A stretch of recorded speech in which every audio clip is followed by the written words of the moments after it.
I want to break down the cost of selling a home so that you understand as a homeowner what costs are you looking at. Now, keep in mind, every agent's going to charge a commission to sell the home.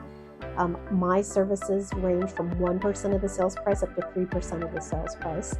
Other agents all charge different things. So it depends on the agent you choose, but that commission needs to be included. Now, you may decide with your agent to offer a buyer's agent commission as well. You do not have to sell in today's market, but it could be recommended, depends on the situation. So thinking about commissions, part of the sales price, right? 1%, 3%. If you're adding in the buyer's agent commission, it could be 1, 2, or 3% on that side as well. Beyond that, you're going to pay for property taxes through the day of closing. So starting January 1st, let's say you close June 30th, right? 6 months of property taxes is what you're going to pay for at closing. Those property taxes are going to be credited to the buyer at closing.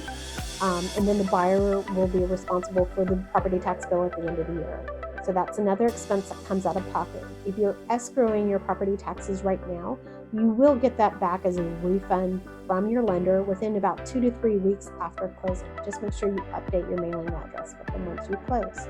Beyond that, you're looking at typically the seller's going to pay for the title policy.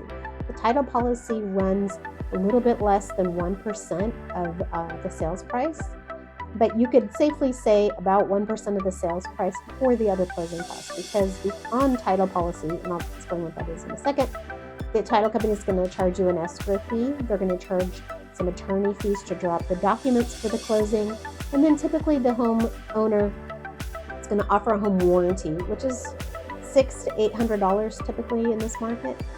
So all of those rolled in together is about another 1% of the sales price. Sometimes you may want to consider offering an incentive to a buyer so that it buys down their interest rate or pays for some of their closing costs. Talk to your agent and figure out what's the best course of action for you. It really will depend on what kind of competition you have when you go on the market. It's important to look at that and see what is the best game plan. But going in, worst case, 7-8% of the sales price and closing costs plus your property taxes. It could be lower than that. Obviously depends on the commission structure that you set up between you and your agent, and if you want to offer a buyer's agent commission. I hope this helps.